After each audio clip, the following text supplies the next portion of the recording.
Welcome to Inspire Campfire, a podcast where ordinary people tell their stories of extraordinary adventure.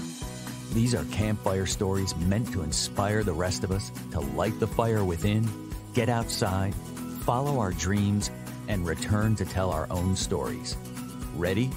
Let's strike the match.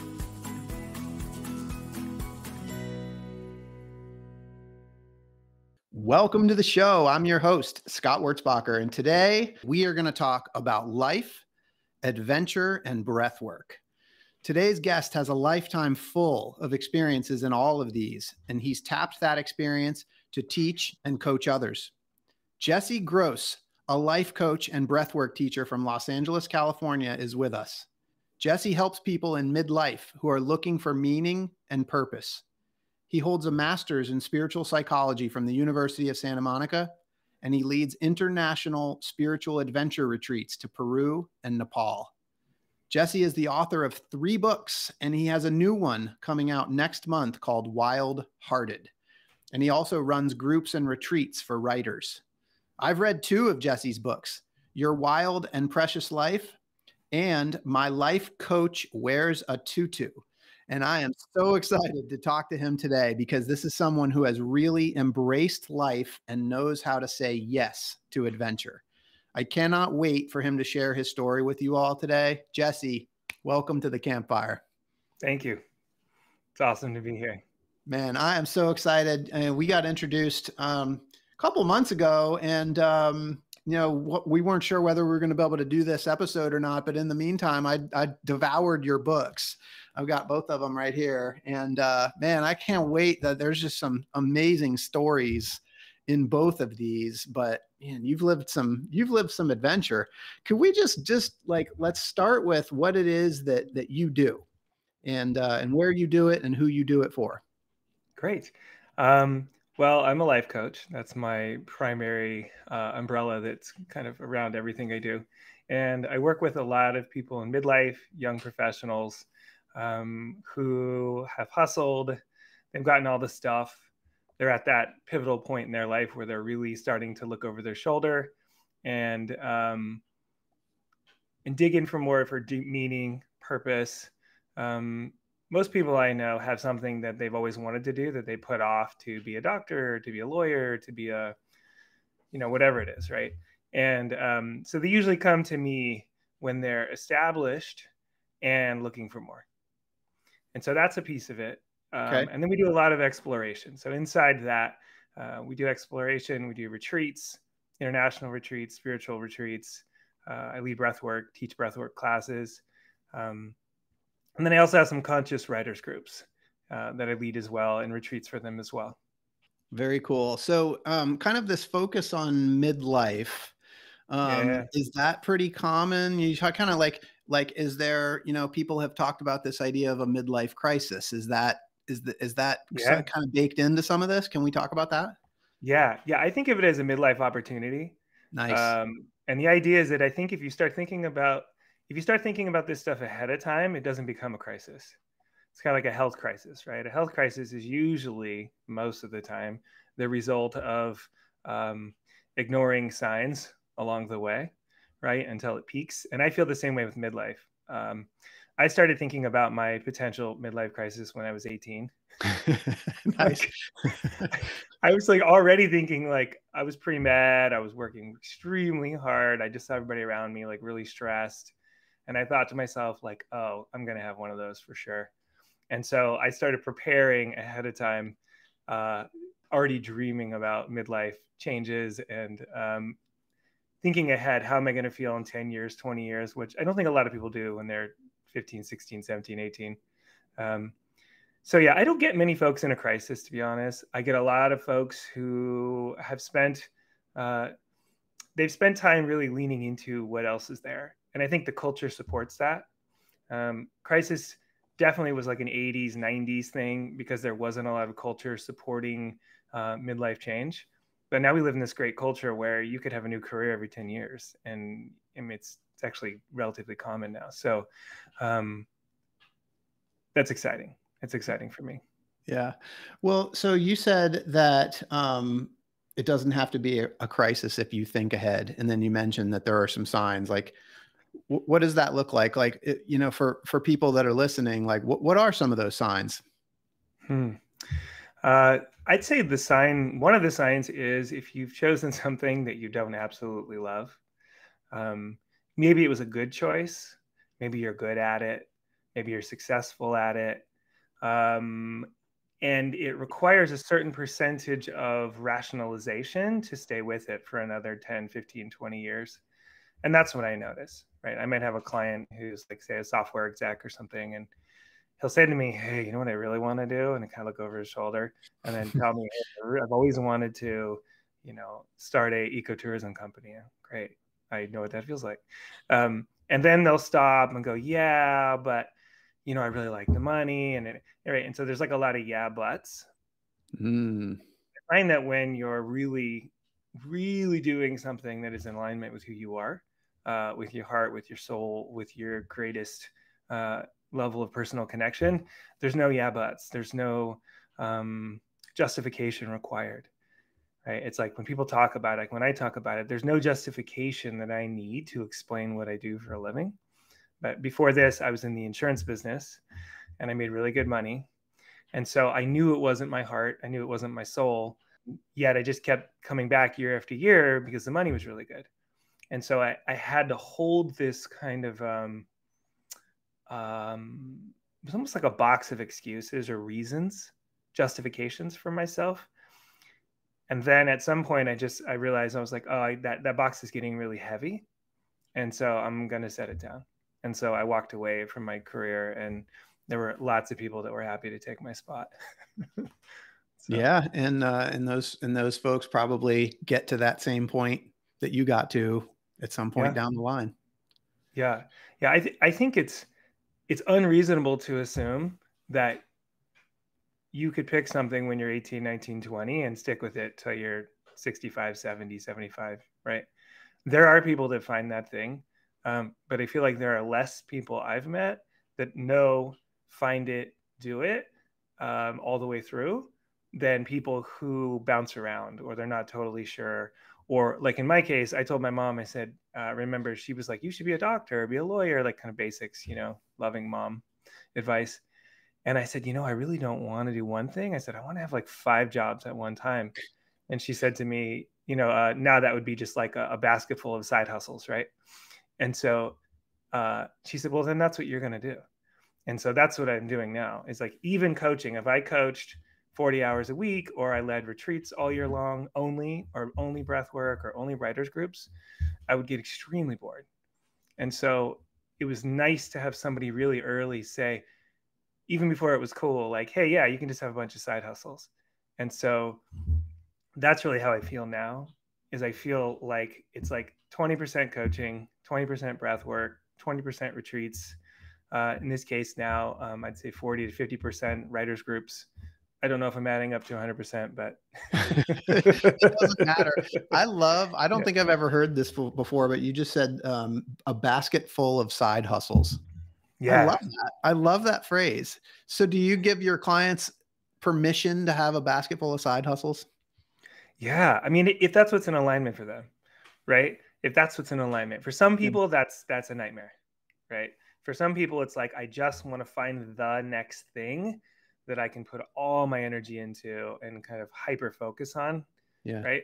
For someone like me, and there are a lot of people like me, creative, kind of Renaissance person, right? Renaissance man, Renaissance woman. Like I like to have lots of plates spinning at the same time for me. And so for the people that's a good fit, I tell them my story, they know it. And then I start asking questions like, what is it you really love? And a lot of times you don't need to quit your career. A lot of times it's like, could you find a way to consult maybe, or work half-time, or some other way that you create some space? And then in that gap, that's when you breathe life into those side hustles, right? Because you need space and energy to create those. And so I have never been attached, even when I went to grad school, got my degree, started my coaching company. I've never been attached to any of the stuff I do, because I want to give myself an opportunity to evolve as it happens. Yeah. So I would love to just kind of go back in time a little bit and sort of unwind how this all came to be. Do you mind sharing a little bit about how you got into this work and kind of the journey in the early years? Yeah. How far back do you want to go? First of all, like for those that aren't watching, that they're just listening, I'm sitting here looking at Jesse, and behind him, he's got Baby Yoda on the wall, and he's got his Legos, and this is a child of my own heart because these are things that I love and enjoy as well. So this is somebody that loves to play. So take me back, just briefly, like how did you develop this sort of? You're an adventurer. Like how did you develop Yeah. this adventure spirit as a kid? That's a great question. I think it was just baked in. I think it was born that way. I've just always been adventurous, and my parents were super free. My mom was a total hippie when I was younger, and it was the 70s and 80s. We were allowed to just roam, no cell phones, nothing. We'd leave in the morning and come back at dark, and sometimes we ride our bikes 10 miles away from our house. Nobody knew where we were. So I think some of it is a product of the culture I grew up in. Yeah. Where did you grow up? I grew up in Redwood Shores, Redwood City, Bay Area. Okay. Before it blew up into tech land. Okay. And my dad worked at a wild animal park there. And then, so then we moved when I was 10, and we moved out to the country. And I went from suburbia to the last house at the end of the road at the top of the hill. So I went from being surrounded by piles of kids to just myself and my brothers running around the forest, and then begging my mom to drive us all the way down the mountain to interact with other children. So I think behind our house, we had thousands of acres of land that was owned by the city. And so we would just hop the fence and just go wander and build forts and play paintball. And so I think the biggest thing is we were given a lot of space to roam. Very different than kids are raised these days, unless you live in a rural area, right? So we just had a lot of freedom. So I never experienced not freedom, I would say. Yeah. Except for in college. I remember I was pre-med in college. And I just remember feeling really suffocated and feeling really old and feeling like the next 10, 15, 20 years of my life was already predetermined. And I actually had like a real aha moment where I was watching Dead Poets Society. Okay. And there's a kid there who wants to be an actor, and his dad says, you're going to be a doctor. And he ends his life, and it's a really tragic moment. Yeah. And I saw that, and I just started crying uncontrollably. And I walked out of the room. I was super embarrassed, hanging out with a bunch of guys, went to the laundry room, turned the dryer on to like block it out. And I couldn't stop crying for like 20 minutes straight. And when I came through that, I realized like, oh yeah, I'm not doing this. I just called my mom like 2 hours later. I was like, hey, I'm not going to medical school. She was like, what are you going to do? And I said, I'm going to travel the world. And she said, that's not a job. And I said, well, it might be. Hey everyone, it's Scott here. Did you know that the members of my real estate team, W Realty Group, are listening to their own voices that call to adventure by setting big goals? Some of those goals include planning trips to Bali and the Kingdom of Bhutan, buying investment homes, and running the Chicago Marathon. At W Realty Group, we support and encourage these big goals and want to help turn them into reality. We're currently looking to add new members to the team. If you know a great real estate agent in the Charlotte, North Carolina area that would benefit from being part of our team, please send a text, an email, or give me a call. And know that when you support W Realty Group, you're also supporting this podcast. Thanks for listening. I love that story though. I mean, most people have these kinds of moments, and for you, it sounds like watching that movie was a moment for you. I mean, it's like you never know how it's going to happen. Yeah. I think as a movie maker, that would be the kind of story you'd want to hear, or any kind of a media maker where somebody completely changed the direction of your life because of a story that you told, whether it's real or imagined. Yeah. Wow. Okay. So, I mean, you just created a visual for me. Like you're sitting there watching. Sounds like you were in a group of people watching that movie. Yeah, we were just hanging out. I was hanging out with my friend who was visiting from Australia, and I just remember it hit, and it just, I couldn't control it. Yeah. So what happens from there? Yeah. So not going to medical school, and then I didn't really have a plan. All I knew is that I wanted to travel the world. And then September 11th happens. And then that really rattles me because I realize I go from this kind of young man who thinks that I'm invincible. I'd never broken any bones. Like I didn't have a real sense of my own lifespan. It just felt like it's going to go forever. Everything's great. September 11th shook me a lot. Yeah. And so in that moment, I said, well, I need to go travel the world now because who knows what's going to happen next. And so I worked for a year, worked as much as I could, saved every penny I could, rented my car, subleased my apartment. I mean, I just like everything I could do, cashed out, sold all my possessions, pretty much all of them. And a year from September 11th, maybe by a couple days, I got a one-way flight to China. And that year, the whole world was on fire sale. It was like no one was traveling. I don't know if you remember, but Yep. The State Department had a whole list of places you're not supposed to travel to. And so I flew to China and just started my trip and went for a year. And it was amazing. And every place we went was empty. Nepal, India, places that are usually really full of tourists. I remember staying at a 5-star hotel for $50 a night, things like that. So it was magic. It was a really magical experience. So I think what I want to touch on here real quick is you talked about September 11th. Like one thing that I think is cool, you've had a couple of moments, Dead Poet Society, now 911, and you know, these moments that are sort of triggering things for you. But a lot of people would have felt a lot of fear and trepidation about getting on a plane and traveling around the world at that time. How did fear factor in for you? I wasn't afraid because I was reading different media sources and calling people and that I knew in other countries and things. How is it there?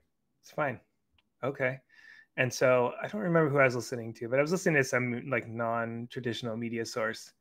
And they were saying how there's this like big kind of propaganda scare thing going on. And they said, actually, you could go to a lot of places and people are just fine. And so I had a gut feeling about that. I had a gut feeling that there was an over exaggeration going on. And so, and I also told my mom, like, hey, if it's scary, I'll leave. I'll go home. You know, I'm not stupid. I also didn't have an American flag like stitched on the back of my backpack or anything. Right. And so I actually put a Canadian flag on, which back then people would do a little bit, just because for some reason it was like, if you're from Canada, everyone's like, you're fine.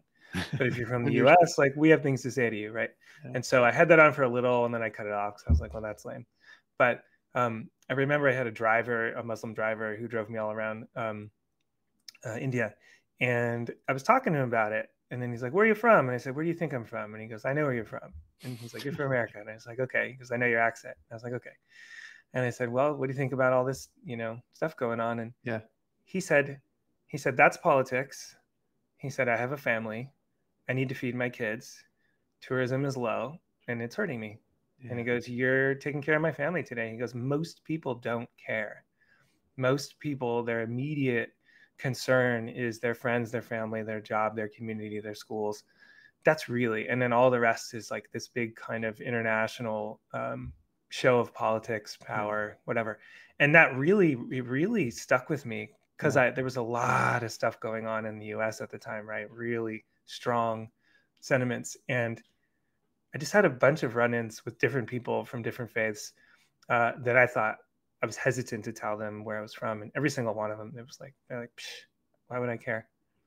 Like you're eating at my restaurant. And so that was really surprising to me. The difference between the media story and then my actual boots on the ground. Yeah. So I went all through India. I went to the border of Pakistan. Nepal, like all these places that had really large Muslim populations. And I had not one. The only challenging experience I had was a French guy chewed me out while I was trekking for being an American. That was it. That was literally the worst experience I had. Yeah. I mean, I love how you frame it. It's so true. It's like people don't care. It's like, the humanity is just like you're connecting with another individual person. And like you said, this person has a family, you've got your needs. It's like whatever's going on in the media. But at the end of the day, like people are people. Yeah. And even, it's like right now it's online, right? Online people can be atrocious to each other and draw these really strong lines in the sand, get really like, rah! And then I know I could meet that same person in line somewhere and we'd be nice to each other. Yeah. So there's something really important about being in the physical space of other people, especially the people that you might think you don't get along with, or have some story made up that you made up about them. Yeah. And that trip was that for me in spades, over and over and over again. It dissolved little stories or big stories that I have been fed. I want to kind of pivot. Like, you're doing this world traveling. Like, how do you go from traveling around the world the way that you did to now all of a sudden deciding that you're going to lead other people on these trips? And can you tell us about the trips that you do with other people? Great.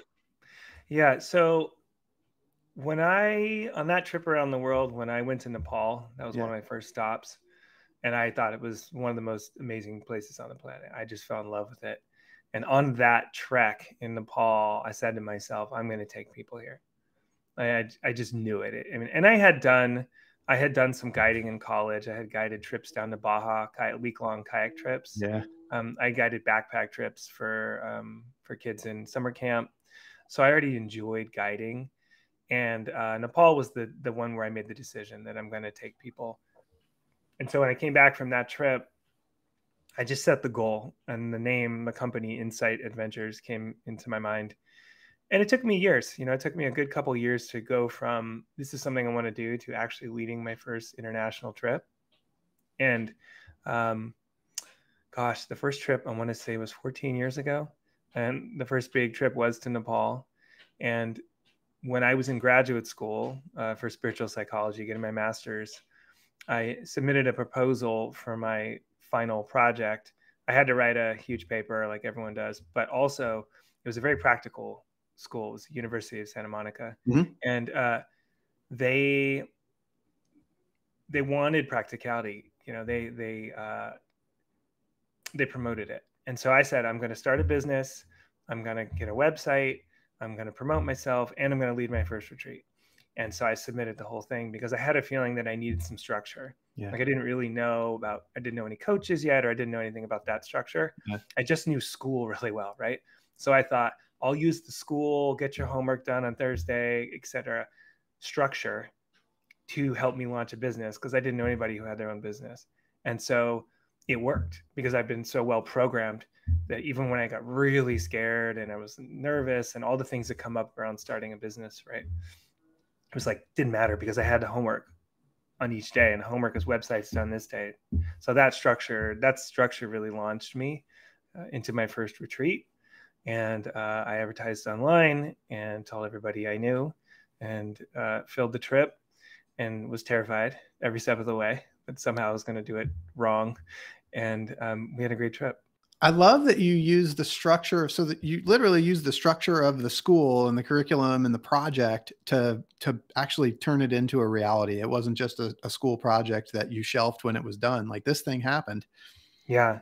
Yeah. That was something about the program that was very attractive to me, because I had already had the undergrad experience of getting a degree and then in psychology, and then not feeling like there were a lot of options with it. And everyone said, oh yeah, you have to go get a higher degree for that. And then that was really annoying to me, considering I knew friends that were engineers or, ag majors or something. They could get out of school and go right into a career. Yeah. And so I wasn't going to go to grad school unless there was some really super practical way to utilize it. Yeah. Oh man, I love that, because I do just love I'm a very pragmatic person. So I can see, like, and it also speaks to the idea that we all need help. So going to get help to be able to take you through that process. Why Nepal? Oh, I get so many reasons. I love mountains. I love the mountain vibe, and Nepal has this beautiful combination of alpine, the highest mountains in the world, right? Everest, trails that are for days, beautiful culture, very spiritual culture. And so that was really attractive to me. And I just found the people to be lovely. They were so kind and so gentle and so sturdy and friendly and fun. And we would hire Sherpas to take us and carry our gear. And some of these young guys are carrying, I don't know, 150 pounds, whatever, really heavy loads, maybe less than that. But And I just remember them laughing and whistling and smiling and the whole time. So I just felt like we had a lot to learn. I felt like going there every time I came back a better person, a kinder person, a more gentle person, a much more grounded person. And so I liked how the culture influenced me Mm-hmm. personally, and I wanted the culture to influence the people that I took there, and it has, because we have a volunteer project that we do. We help young girls go to school in the mountains, and I have people that have gone years ago that started donating to the foundation and raising money, and so it's just continued and blossomed and grown, and that felt great too.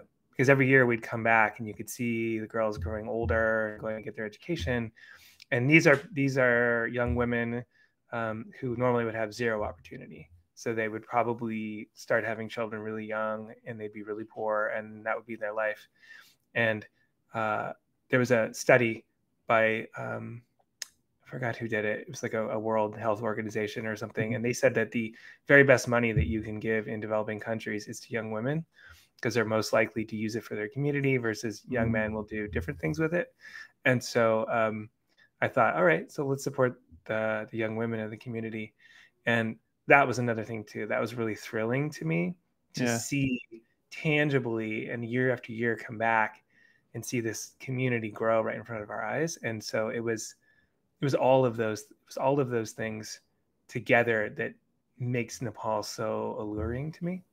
Yeah, it's so interesting. And I think one thing, like, you turned this into, I mean, I see somebody that went on a trip to visit a place, and there's like, for me, I want to like see if you can help me bridge this gap between that person that just went on a trip to like Yeah. this mission of bringing people to Nepal and serving the community there. Like, help me like understand, how do you bridge that gap there? How does that happen? One of the things I noticed when I did my year around the world is a couple months in, I started getting irritable. I started feeling listless. I started feeling purposeless. And a lot of young adventurers I met, we'd be sitting around the fire somewhere exotic. This is before Instagram and all that, feeling like we should feel different. We should feel so free and we're doing anything we want.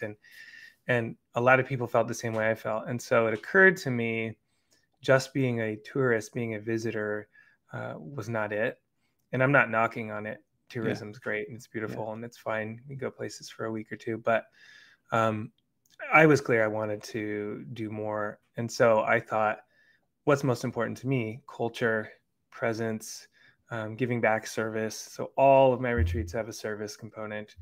All of my retreats have cultural immersion. We do homestays, things like that. We try to learn some of the language while we're there. We use local people as much as possible that aren't identified with any larger corporation. We try to do off trails that are not busy. And all the while, we're also doing inner journey. So that's all inner journey, outer journey. Yeah. And so what I found was, in the simplest way, just prompting a campfire conversation or a dinner conversation with a meaningful topic rather than just chitter chatter completely shifts the energy of the Yeah. group. Yeah. And it's so easy to seed a conversation and have it go in a productive, heart opening, mind opening direction. And so that was a discovery, because I remember guiding my trips, earlier trips in college, and we would sit around the fire and people would just talk about the news or pop culture. And I would feel disappointed. Like, we're all the way down in this exotic place. Let's talk about history or the Yeah. culture or whatever. And then you add things like maybe a medicine journey you might do in some countries with some medicine man, or breath work, right? So there's lots of great practices you can do that really drop you in out of your mind, into your heart, into your body. And then from that place, I find the culture seeps in. Because the biggest thing in the way, I think, for us as Westerners going somewhere developing or exotic, is that even though we're physically there, our mind is still from home, comes with us.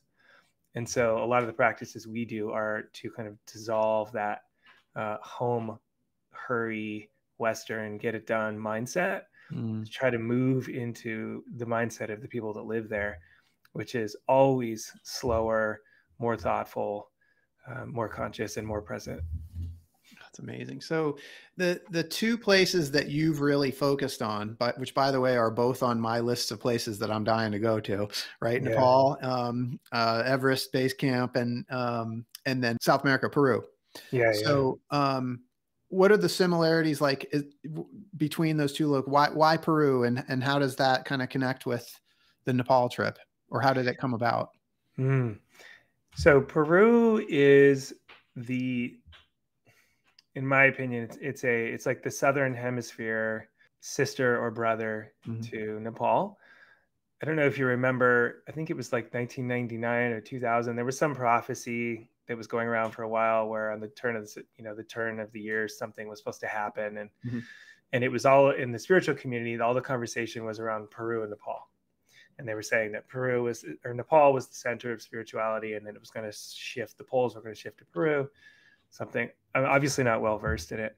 I always thought that was an interesting story about it. Yeah. On a personal level, it's just beautiful, spiritual, high mountain cultures, and they have a lot of similarities. Kind, humble, robust, both really strong cultures and spiritual cultures. So in Nepal, in the high altitude, you have a lot of Buddhism, right? And in Peru, you have this beautiful, amazing Andean, I don't want to call it religion, but cosmology, right? And it's steeped and it's deep and it's rooted and it's part of everything. It's part of the life in Nepal. It's part of the life in Peru, where it's not something you do on the side. Hey, I'll go to church on Sunday. It's all part of the culture and it's around you. And they're very different energetically, but they're both spectacular, and they both offer the opportunity for inner journey, outer journey, inner adventure, outer adventure. It's my two favorite places on the planet. Will those continue to be the two places that you focus on, or are there other areas that offer a similar sort of experience that you're thinking about or have thought about? Good question. I used to lead trips to Guatemala, so I could potentially go back to leading trips there. Yeah. It's nice, it's shorter, it's closer. And I've kind of been leaning into Costa Rica a little bit, possibly Patagonia. There's some other places I've had on my list for a long time. We'll see. We'll see how it goes. I like the ideas. Patagonia is another one I'm dying to get to. So I got a big list. I just keep watching you and see what you're doing, and I'll come along one of these days. I loved how you talked about being on these trips, and you specifically said sitting around a campfire, like seeding a conversation, and then we talked about sort of the inner work, and maybe that leads us into breath work, which you mentioned being kind of part of the experience. I just wonder if we could just spend a few minutes just talking about what breath work, for those that might not be like completely familiar, what breath work is and how you practice it, especially on the retreats. Great. So breathwork found me. I did not choose it. I never imagined I would be a meditation teacher or working in a yoga studio or anything like that, to be honest. It was not on my radar. I was supposed to lead a trip to Guatemala, and then last minute I wasn't able to do it. And so I was co-leading it, and my co-leader said, well, come meet the person who's going to take your spot. And so I went to his house and he led a breathwork session. And 15, 20 minutes in, I was completely out of my body, floating around the room in this beautiful space of peace, and all these ideas were coming to me. And when I came out of the trance, we'll call it, I said, I need to learn this. So I called his teacher and he said, well, I have a class once a year and it's next weekend. Do you have a spot? Yes, I have two. Okay. My wife and I will each take one. And I took the course, and immediately after I went to Peru, because I was going to Peru to check out a possible leading there. I hadn't led a trip there. And so I'll usually go by myself, do a couple routes, meet everybody, make the contacts. And then the year after I'll lead a trip there. And so I led my first breath work at the hotel. I just put a handwritten sign up, $5, whatever. And 20 something people showed up, including this guru lady who was leading a retreat. They all had this really powerful experience. And she looked at me and she's like, let me get your information. And I was so shocked because I thought, well, you're like the guru. I'm just like this faker. Like, that's how I felt. I felt like I was this fraud because I'd just come out of the program. It was my first class and people really responded to it. And I thought, well, I don't know, maybe I can do this. And it's pranayama is the kind of breath work I teach. And by the way, there's lots of them under the name breath work. I mean, Wim Hof has a breath work. There's hundreds of styles of breath that have different roots, different purposes. The breath work I teach has been around for thousands of years. It comes from India. It's pranayama yoga, and it's all through the mouth. And I've been teaching it now for almost a decade. And I find it, for me personally, it's the most powerful tool that I came across to get me out of a triggered, activated state and into peaceful, loving, kind. I found passive meditation, which is sitting, breathing, focusing on your breath, maybe doing a mantra. I found that really hard when I really need it. If I'm really angry or really scared, it's like I'll just sit there and my brain will spin. But if I'm lying down and I'm listening to some music, a guided meditation, and I'm breathing, the breath slightly alters your body chemistry, takes your prefrontal cortex offline, which is like your inner Woody Allen, chat, chat, chat. Yep. And it allows you to really slide into a relaxed state. And so it just worked. You know, the really practical side of me just went, does it work? Do I need to have any spiritual beliefs or anything to make this work? No, it's a tool. And so I've been teaching the tool, teaching other people how to teach the tool because it's effective. Yeah. And so you kind of touched on this a little bit, but I wonder if we could just go over this again. Like you mentioned meditation. Like, how is breath work different from meditation? Or is it? It is a form of meditation. So there's active meditation and there's passive meditation. So passive meditation is what most of us think of, which is maybe sitting cross-legged on a mat, etc. Active meditation would be something like breath work, a breathing exercise where you're physically doing something, taking a walk through the forest barefoot, listening to the birds, actively focusing on your breath. That would be an active meditation. For a lot of people, some of their hobbies are actually meditative. Drawing, coloring books. I build a lot of Lego as an adult. And for me, that's an active meditation because my waking mind completely shuts off and hours go by and I don't even realize what's happening.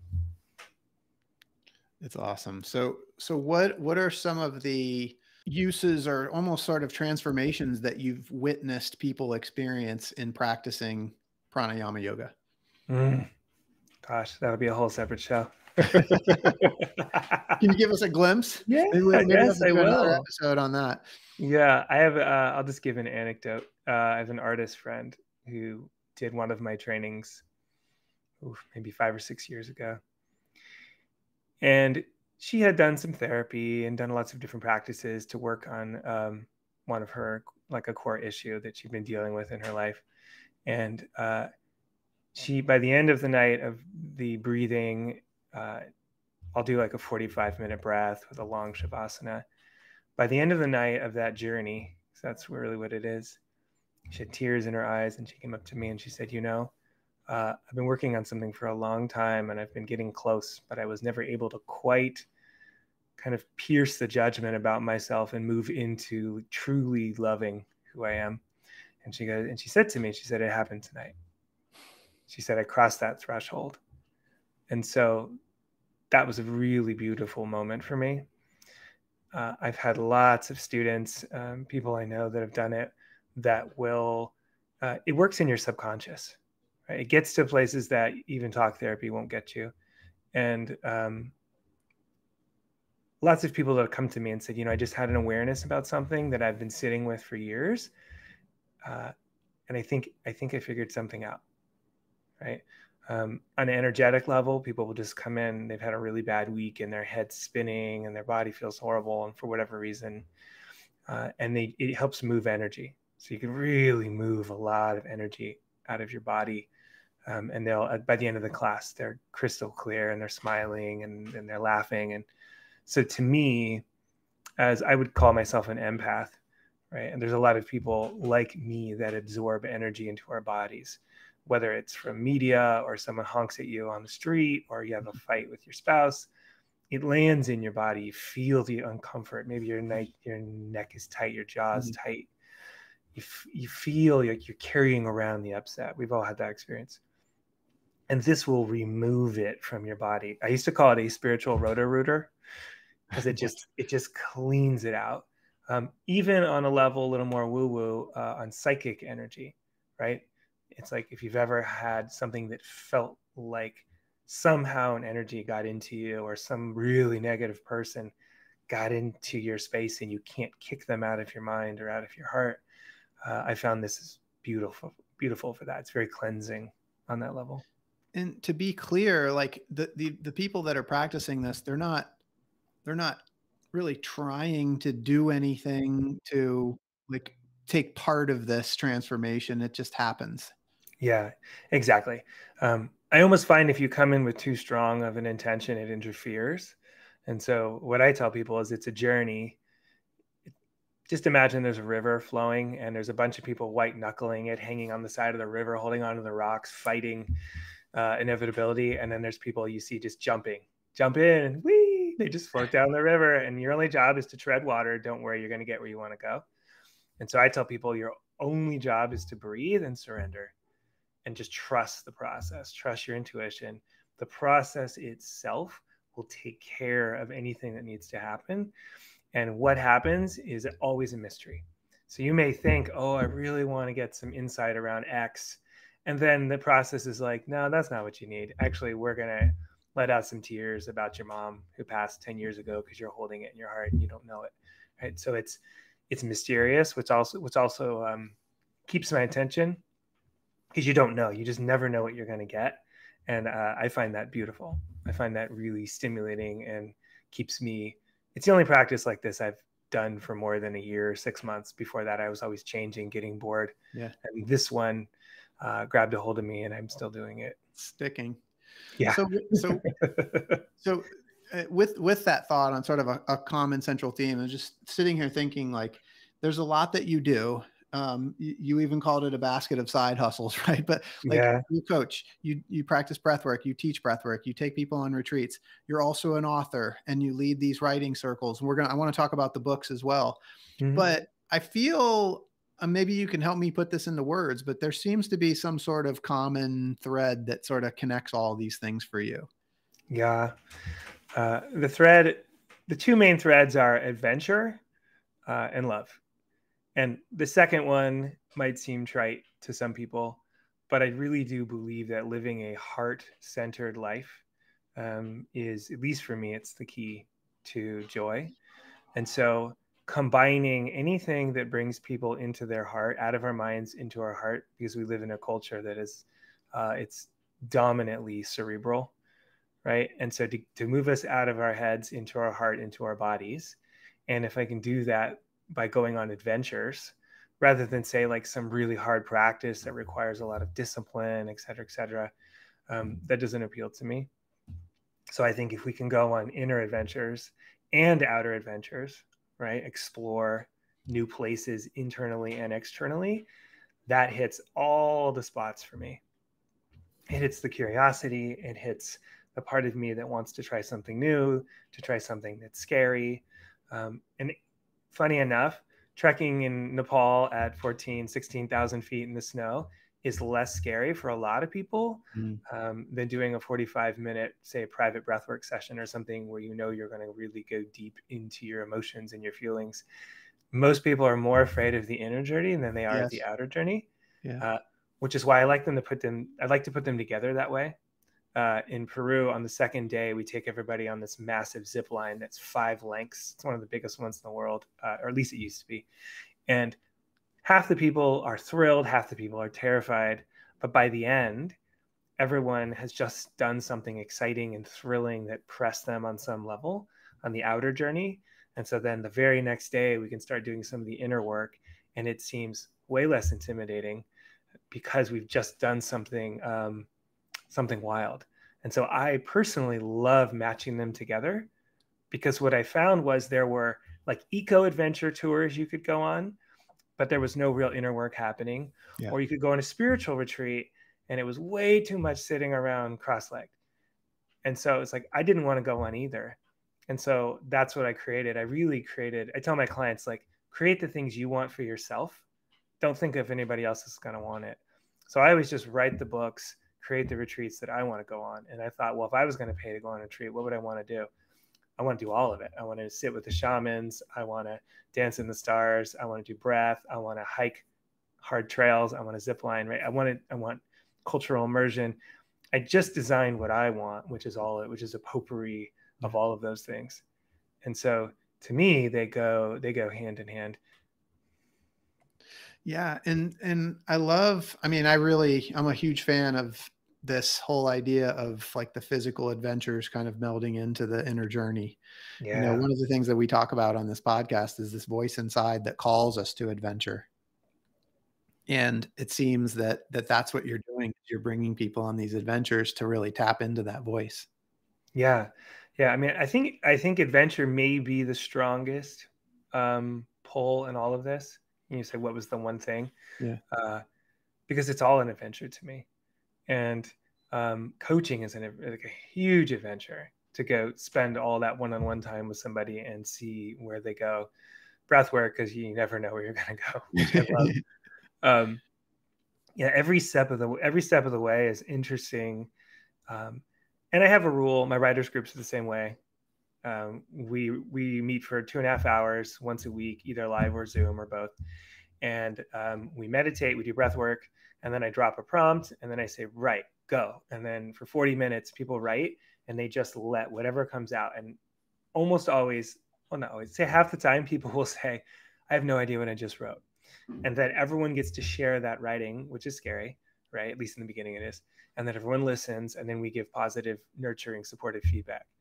That's an adventure. And so all of these things for me, are about pulling parts out of people that they didn't know were there, right? And I think any great adventure, whether it's inner or outer, will do that, right? And you've had that experience too, like a beautiful hike to the top of a mountain, all of a sudden inspiration just strikes you.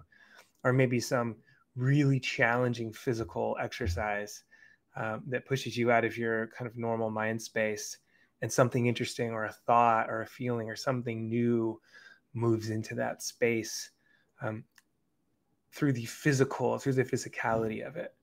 Right? And I do think we have like a real physical deficit in our country right now. Mm-hmm. I mean, no one would argue with that, but we also have a spiritual deficit. And so I'm a fan of, I don't think there's any right path to get to where you want to go. I think you could get there being an ultramarathon runner, being a Buddhist, right?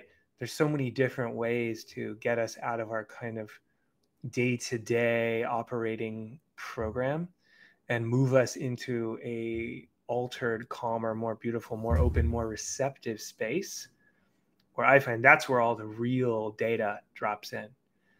Right? It's almost like you're taking your satellite and dish and pointing it in a completely different direction, and suddenly ideas, inspiration, healing, forgiveness, all these things we've been seeking, they're flying around us all day long, waiting to land, right?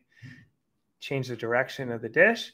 All of a sudden, whoa, look at all these new channels I'm watching. Yeah. Oh my God, I'm getting HBO. This is so lovely, right? And so I feel, from my own experience, I just struggled forever trying to be different, feel different, think different. And I wasn't changing my physical, mental state enough to allow the inspiration to come in. Yeah.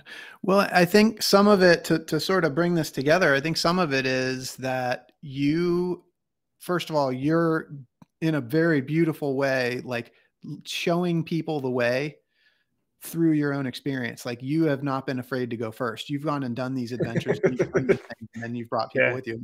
So what I like, my introduction to you was through your 2 books that I read. And I mean, both of them, they're packed full of really practical knowledge, like one in helping people that are coaches or want to be coaches. And the other is really just more about creating this, consciously creating this version of yourself that you most want to create. but you do it through your stories and through the experiences. And you've got some epic stories, and I don't know we're going to have enough time to get into them today, but I'd highly recommend, especially Your Wild and Precious Life. I mean, it's packed full of some really incredible stories. And you've got another one coming out.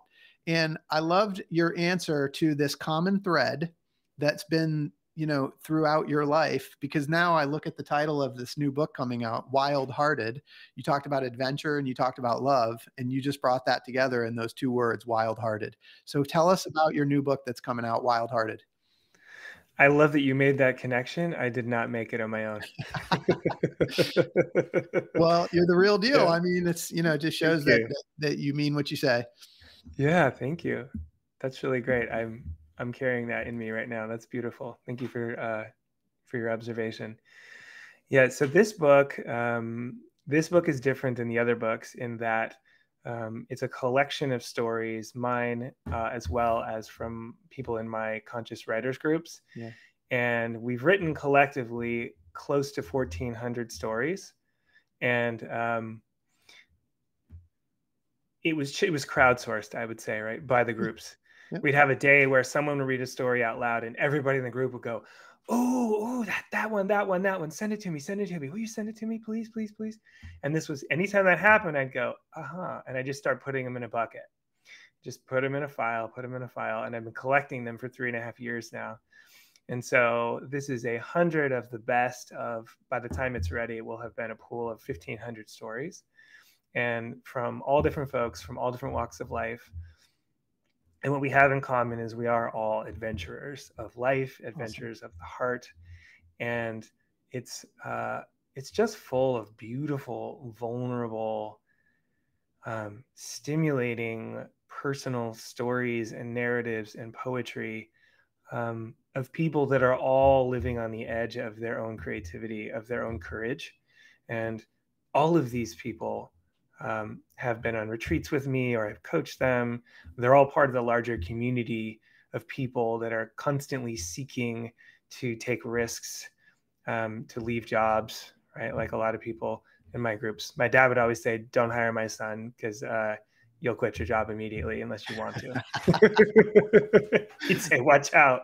Don't send your kids to my son. They'll change their career." But it's like everybody's participating. There's not a single member of the book, or writer in the book, or person who's in one of my groups that isn't actively leading a life that is in integrity with what you're talking about. And to your point earlier, it's the only way to coach. I think it's the only way I could honestly be a coach. And so I never wanted to try to be a guru or someone who knows better than others. And I don't think it's true. And I think there's a lot of potential pitfalls in that approach, saying I'm the one who knows. I always found that the best transformation just came through doing it, living it, being it, and then sharing through story. Because I think story brings us all together, right? Sitting around the campfire, a good story can change your life. Someone telling you 5 ways to do it in a format, in some formula that they've found, that doesn't ring true to me. Well, Jesse, speaking of stories, I mean, you have lived an incredible life, and at some point Hollywood is going to pick up on your story, and they're going to want to make a movie about you. And I want to know, when they do, who's going to be the Hollywood actor that's going to play you in this movie? Oh yeah, that's such a fun question. I've never thought of that. I think if someone found my story interesting enough, I would hope that the title of the movie would be Wild Hearted. Nice. And I think the person that always comes to mind, funny, is Matt Damon. Okay. Yeah. Because I experience him as someone who's doing the Hollywood thing, but ultimately strikes me as very grounded and doesn't seem too wrapped up in all of it. And I felt that way about him since the beginning. So yeah, I would be so excited if, someday down the road, someone wanted to make a little indie film about my life, and, and he was doing it. I would probably be smiling the whole movie. That's great. Wild Hearted, starring Matt Damon. It's going to be great. I'm going to go see that. And I can't wait to get a copy of the book when it comes out next month. That's going to be awesome. We started this out talking about you help people in midlife. We talked about some of the signs of what you called it the midlife opportunity. But if there's people listening that are feeling that, what advice would you have for them to sort of follow sort of what's the next step for somebody that might be feeling that? The most important thing, I think, is the people you surround yourself with. So find a way to be around others who are living a life like that. Because I have found the influence of just being in proximity, just being in conversation, just being around people starts to automatically alter your perception of life. Read books about people that you find really inspiring. If you see them on social media, comment, write them things. Look for anybody you admire who's leading a retreat or a workshop. You just want to immerse yourself in the physical presence and the thoughts of others who are already doing it. And it can be intimidating because it can feel like, oh, that person has it going and already doing it. And I'm way here and they're way over there. But if you find the right person, pretty quickly, you'll find out that they're not that different than you. They've just been making a series of choices for 5, 10, 15 years. And it's never too late. That's the other thing. I mean, I have a woman in one of my groups who's in her 70s and she's, coaching and went to Peru with us and always seeking like, I want to try this journey and I want to do that. And what's this? And that's awesome. We call her our elder shaman because her level of curiosity at that stage in her life is so thrilling and exciting. And she's a reminder to me that you just start and find your way into a community of people. Even at the easiest, simplest meetup gathering, because the ideas will start to seep in and your reality will start to shift and the possibilities of what you could do start to shift almost immediately when you're in the presence of new ideas and other people who are already presently living them. That's great advice. Jesse, if people want to find out more about you or get in touch with you, what's the best way for them to do that? They can go to my website. It's jessegros.com. Okay. And that's just JESSEGROS.com. And then I have another website, which is Breathwork Healings, plural, .com. Those are my two websites. And then I'm in some other places, but that's a great place to start. Great. Well, we'll put some of those links on the show notes for everybody. I really want to thank you for the time you spent with me today. This has been such an inspirational conversation. And for those listening, I hope you've been inspired today as much as I have. I hope that Jesse's story has encouraged you to listen to the voice inside that calls you to adventure, because we want to hear your story next. If you have a story to tell or just need a nudge to create one, please send me an email.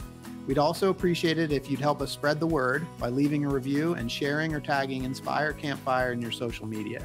And until next time, I want to encourage you to get outside. Thank you for listening. Jesse, thank you so much for being here. My pleasure. It was awesome. Thanks, Scott.